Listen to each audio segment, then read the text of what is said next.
আসসালামু আলাইকুম বন্ধুরা, আমি জাহিদ আপনাদের সাথে ঈদের ছুটিতে বাসায় আসছি। দেখতে দেখতে ঈদের ছুটিটা শেষ হয়ে যাচ্ছে। আজকে হচ্ছে 24শে মার্চ 2026। ভাবলাম আপনাদের সাথে আমাদের এই গ্রামীণ জীবনটা একটু শেয়ার করি। গ্রামীণ জীবন আসলেই আমার কাছে এত চমৎকার লাগে, যেটা আপনাদের ভাষায় বোঝাতে পারবো না। কিন্তু আসলে জীবিকার ক্ষেত্রেই জীবনের প্রয়োজনে আমাদেরকে শহর বন্দরে ছুটে যেতে হয়। কিন্তু গ্রাম আসলে অসম্ভব সুন্দর। চলুন আপনাকে দেখাই। এই যে দেখেন, এখানে কত সুন্দর একটি মাচা। এখানে চাইলেই আপনি বুঝতে পারবেন। কিছুক্ষণ আগে অনেক রোদ ছিল, এখন একটু ছায়া পড়েছে। দেখেন এখানে একটি লিচু গাছ, সুন্দর মাচা। এখানে রাতভর বসে গ্রামের মানুষ গল্প করে, রাত 10টা 11টা, তারপরে তো শুতে যায়। এই যে লিচু গাছ, এখানে দেখতে পাচ্ছেন সুপারির গাছ, এই যে কলা গাছ। এবার এদিকটায় দেখেন লেবু গাছ, আমের গাছ, এখানে নারিকেল গাছ। এর এর পূর্বেও আমি আরেকটি গ্রামীণ জীবন নিয়ে একটি এপিসোড করেছিলাম, সেটাতে অনেক কিছু দেখিয়েছি। ভাবলাম আরও কিছু বাকি আছে, সেটা দেখাই। দেখেন এখানটায় একটা লাউয়ের গাছ আছে। মানে বাসার প্রতিদিনের খাবারের জন্য যে টুকটাক যে জিনিসপত্র দরকার পড়ে, হ্যাঁ ডেফিনেটলি বাজার থেকে কিনতে হয়, কিন্তু তারপরেও চাইলে চারপাশে আপনার যদি টুকটাক একটু ক্ষেত থাকে, ওখান থেকেও আপনি প্রতিদিনের বাসার যে রেগুলার খাবারের যে চাহিদা, সেটা আপনি চারপাশের আপনার নিজস্ব জমি থেকেই পেতে পারেন। কিন্তু যেটা শহরে সম্ভব নয়, প্রতিনিয়ত আপনাকে কিনতে হয়। আর এখানে আরেকটা ব্যাপার হচ্ছে যে ফ্রেশ ওয়েদার, কোনো কিচিরমিচির শব্দ নাই, কোনো নগর জীবনের যে দূষণ, সেটা থেকেও অনেকটা মুক্ত বলতে পারেন। বাতাসটা অনেক সুন্দর লাগছে। এই দেখেন চারপাশে কি সুবিশাল ভুট্টা ক্ষেত। এবং আমি এবার এসে একটা জিনিস খেয়াল করলাম, মানুষ প্রচুর পরিমাণ ভুট্টার চাষ করেছে। তারপর একজনকে জিজ্ঞেস করলাম কেন গমের চাষ নয়। তখন তিনি যেটা আমাকে বললেন যে আসলে ভুট্টার চাষ করে যে পরিমাণ ফলন হয়, সেটা গমের চাষ করে হয় না, এবং প্রফিটও ভুট্টাতে বেশি। কারণ আপনি যদি এক বিঘা জমিতে ভুট্টা চাষ করেন, তিনি বললেন যদি মানে খুবই ভালো ফলন হয়, তাহলে মোটামুটি আপনার হচ্ছে 100 মনের মতো ভুট্টা হয় এক বিঘাতে।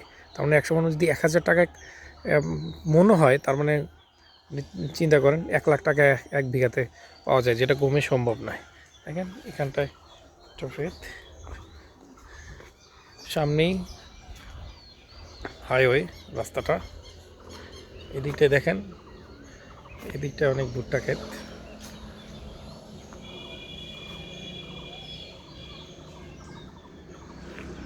চারদিকে কি সুন্দর গাছ, বাড়িগুলো কি সুন্দর। প্রতিটা বাড়িতে দেখেন সুন্দর সুপারির গাছ, অন্যান্য গাছ।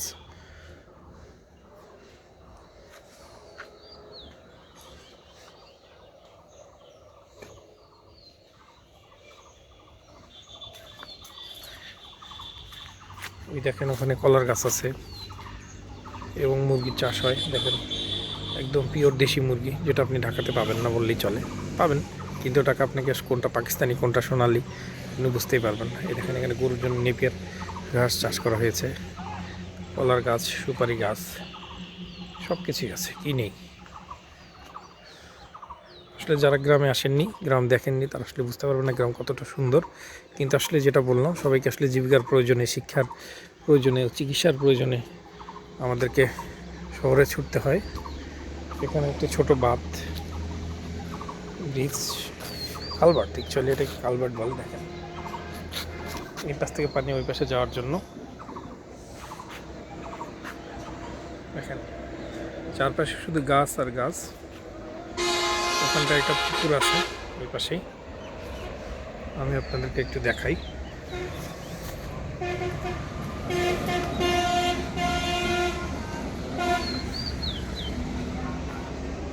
এবং প্রতিটা বাসাতেও অনেক সুপারির গাছ আছে। এইসব মানে বছরে যদি মোটামুটি অনেকগুলো, আপনার যদি 50-60টা সুপারির গাছ থাকে, বছরে আপনি সুপারি বিক্রি করেই 1-1.5 লাখ টাকা ইনকাম করতে পারেন।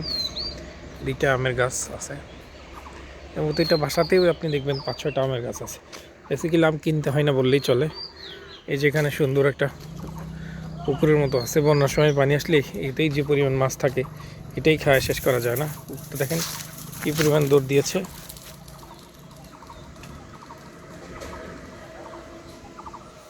ওকে হয়তো অন্য কুকুর দাবার দিয়েছে, সেই কারণে এসে দৌড়াচ্ছে। এই যেখানে একটা পুকুর আছে এবং দেখেন এই পুকুর এবং অনেকগুলো রাজহাঁসের বাচ্চা আছে। দেখেন রাজহাঁস, আমি আপনাদেরকে একটু জুম করে দেখাই। এই দেখেন রাজহাঁসের কতগুলো বাচ্চা।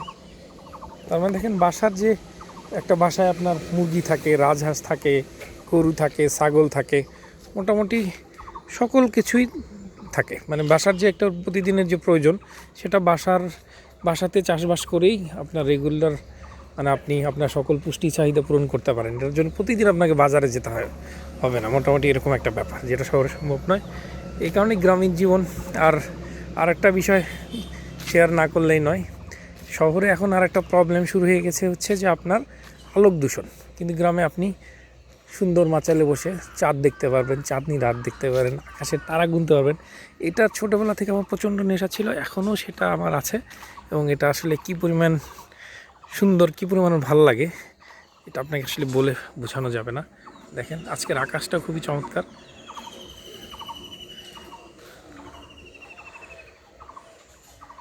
এই যে একদিকে একটা শিমুল গাছ, এখন তো শিমুলের ফুল ফোটার সময় শেষ আসলে বেসিক্যালি ওই যে শিমুলের লাস্ট মুহূর্তে চলে আসছে, এটা যে তুলা হবে। ওই হয়তো একটু অন্ধকার দেখাচ্ছে এই দিকটায়। আমি আসলে চেষ্টা করছি আপনাদের গ্রামীণ জীবনটাকে সুন্দরভাবে দেখাতে, কারণ অনেকের হয়তো শহরেই বেড়ে ওঠা, ছোটোবেলা থেকেই গ্রাম দেখা হয়ে ওঠেনি। এই কারণে আমার এই এপিসোডগুলো করা, যাতে তাদেরকে আমি একটু গ্রামীণ জীবনের সৌন্দর্যটা দেখাতে পারি, বৈচিত্র্যময়তা একটু দেখাতে পারি। এই কারণে আমার এই এপিসোডটা করা। এই জন্যেই যারা কখনো গ্রামে আসেননি তারা ডেফিনেটলি দাদাবাড়ি নানাবাড়ি থাকলে অবশ্যই আসবেন, মিস করবেন না। আর যাদের নেই তারা বন্ধুবান্ধবদের সাথে আসতে পারেন। সকলকে ধন্যবাদ সাথে থাকার জন্য। আসসালামু আলাইকুম।